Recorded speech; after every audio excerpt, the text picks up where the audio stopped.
Have you ever left someone's home feeling more exhausted than when you arrived? As we get older, how we spend our time and, more importantly, who we spend it with becomes increasingly important. The truth is, certain visits aren't just a waste of time. They can drain your energy, disrupt your peace of mind, and even take a toll on your emotional well-being. But the problem is, we often don't realize this until it's too late. In this video, we're going to talk about 4 types of people whose homes you should avoid visiting after 65, no matter how much free time you have. Whether it's out of habit, obligation, or a misplaced sense of politeness, many of us continue showing up at these homes, not realizing the toll it takes on our mental and emotional state. Today, we're breaking it all down so you can make better choices about where and with whom you spend your time. Stay tuned until the end, because understanding who to avoid is just as important as knowing who to keep close. These 4 people might seem harmless, but their company could be chipping away at your happiness. And by the time you realize it, the damage is already done. Once you recognize these patterns, you'll have the power to protect your energy, set healthy boundaries, and spend your golden years with people who truly uplift you. Now let's get started. Number 1, the chronic complainer. Some people never have a good day, and even when things are going well, they'll find a reason to be upset. You know the type. The moment you walk into their home, you're greeted with a sigh, a complaint about their health, the economy, or how nobody cares about them. It doesn't matter if the sun is shining or if they've just received good news. There's always something wrong, and if you stay too long, you'll start to feel it too. Negativity is contagious, and when you spend time with someone who constantly complains, it seeps into your own mindset, whether you realize it or not. It's not just about hearing a few grumbles. It's the emotional weight they put on your shoulders. The longer you sit there, the more you absorb their frustration, their hopelessness, their belief that the world is against them. And when you finally leave, you might notice that you feel heavier, as if you're carrying their burdens along with your own. Now, this doesn't mean you should abandon friends or family who are going through tough times. Everyone has struggles, and it's natural to lend a listening ear. But there's a difference between someone going through a rough patch and someone who has made negativity their way of life. Chronic complainers don't want solutions, they want an audience. They thrive on sympathy, and they'll keep pulling you back in, visit after visit, until their problems become your problems. The tricky part is, they don't always seem toxic at first. Many complainers start small, an offhand remark about a bad night's sleep, a minor grievance about the neighbor's dog. But before long, you're stuck in a cycle of endless complaints about the unfairness of life. And no matter how much advice you offer, they never take action. You'll notice that no matter how many hours you spend listening, nothing changes. The same problems, the same frustrations, over and over again. And here's something to keep in mind: if you try to shift the conversation to something positive, they'll resist. They might dismiss your optimism or turn it into another complaint. Try telling them about something good that happened to you, and they'll find a way to diminish it or compare it to their own misfortunes. Over time, you'll realize that every visit leaves you emotionally drained rather than refreshed. If you walk into someone's home feeling fine, but leave feeling exhausted, irritated, or even a little hopeless, it's time to reconsider those visits. After 65, your time is too valuable to be spent absorbing someone else's endless negativity. There's nothing wrong with offering kindness, but don't mistake kindness for sacrificing your peace of mind. You are not responsible for carrying the weight of another person's unwillingness to seek happiness. Number 2, the manipulative user. Not everyone who welcomes you into their home does so because they enjoy your company. Some people invite you over only when they need something. And the moment you arrive, you can feel it. At first, it might seem innocent enough. Maybe they ask for a small favor, something that doesn't seem like a big deal. But over time, you begin to notice a pattern. They don't reach out to check on you. They don't invite you over just to chat. Instead, every visit comes with an expectation, something they need you to do, something they want from you. The tricky thing about manipulative people is that they rarely make their requests obvious. Instead, they disguise them in guilt, obligation, or even flattery. They'll say things like, "I don't know what I'd do without you," or "You're the only one who understands."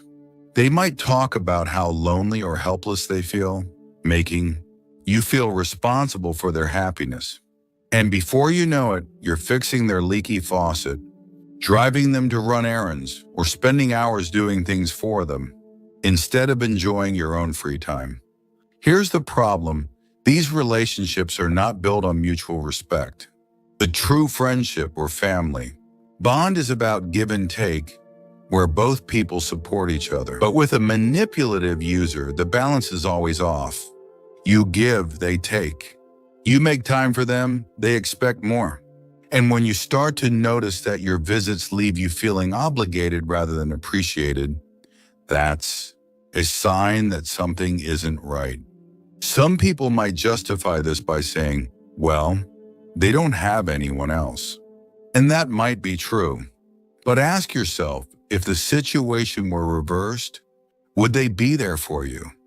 If you needed help, would they drop everything to assist you the way you do for them? If the answer is no, then you have to wonder, are they really a friend or just someone using you for convenience?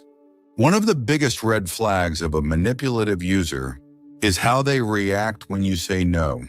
If you decline a request and they make you feel guilty, disappointed, or even angry, that's a clear sign that your visits are not about companionship, they're about control. And after 65, the last thing you need is someone who sees your kindness as an opportunity to take advantage of you. Your time is valuable and your energy is limited. Spending it on people who genuinely care about you is what makes life fulfilling. But spending it on someone who only sees you as a resource will leave you feeling drained, unappreciated, and eventually resentful. If someone only calls when they need something and never just to check in on you, that's not a real connection, that's an obligation. And you deserve better. If you're still watching this video and finding these insights valuable, please comment number 2 below to let me know you're here. And if you haven't subscribed yet, I recommend you subscribe and turn on the bell so you don't miss any videos. Your support helps us continue creating good content to inform and inspire you. Now let's move forward. Number 3, the drama magnet. Some people don't just experience drama, they create it. No matter what's happening in their life, there's always a conflict, a feud, or a crisis unfolding. And if you spend enough time around them, you'll find yourself caught in the middle of it. You might go to their home expecting a friendly chat, only to be met with a long, winding story about how they were wronged, betrayed, or disrespected again. And before you know it, you're being pulled into their never-ending cycle of chaos. The problem with drama magnets is that peace makes them uncomfortable. When things are calm, they feel restless, so they stir the pot, gossiping about others, exaggerating small disagreements, or even twisting stories to make themselves look like the victim. And they don't just want you to listen, they want you to take sides. They'll tell you about a falling out they had with a neighbor or a family member, and suddenly you're expected to agree with them, defend them, or even distance yourself from the people they dislike. And here's the real issue, it never ends. Even if you try to stay neutral, they'll keep pushing, testing, and waiting for you to pick a side. If you agree with them, they'll reward you with more gossip, more exclusive details about the situation. But if you disagree or try to change the subject, they'll take offense. You might even become their next target. That's the thing about people who thrive on drama. Eventually, everyone around them gets pulled into their mess. One of the most exhausting things about visiting a drama magnet's home is that you leave feeling emotionally drained. The conversation isn't uplifting, the time spent isn't enjoyable, and there's a constant undercurrent of tension, even when they're being friendly. And if you're not careful, their influence can start affecting your mood, your relationships, and even how you see the world. Some people mistake this for passion or excitement, thinking, well, they just have a lot going on. But real friends don't drag you into unnecessary stress. Real friends don't make you feel like you're walking on eggshells, trying not to say the wrong thing. If someone's home feels more like a battlefield than a place of comfort, ask yourself why you keep going back. The older you get, the more you realize that peace is priceless. And if someone thrives on drama at the expense of your well-being, it's okay to step away. You're not obligated to listen, participate, or take on their emotional burdens. After 65, your time should be spent with people who bring you joy, not with those who treat you like an audience for their never-ending problems. Number 4, the negative nostalgic. Some people live in the past, and not in a way that brings warmth or wisdom, but in a way that keeps them stuck in bitterness, regret, and resentment. When you visit their home, the conversation always circles back to what went wrong, who disappointed them, or how life was unfair to them. It doesn't matter how much time has passed or how much good they have in their life today. Their focus is always on what they lost rather than what they still have. At first, it might seem like harmless reminiscing. After all, everyone enjoys talking about the past now and then. But with the negative nostalgic, it's never just about memories, it's about reliving disappointments. They'll bring up old family conflicts, past betrayals, or lost opportunities. And the more they talk, the more they sink into resentment. And here's where it affects you, because no matter how positive you try to be, they will always pull the conversation back to regret.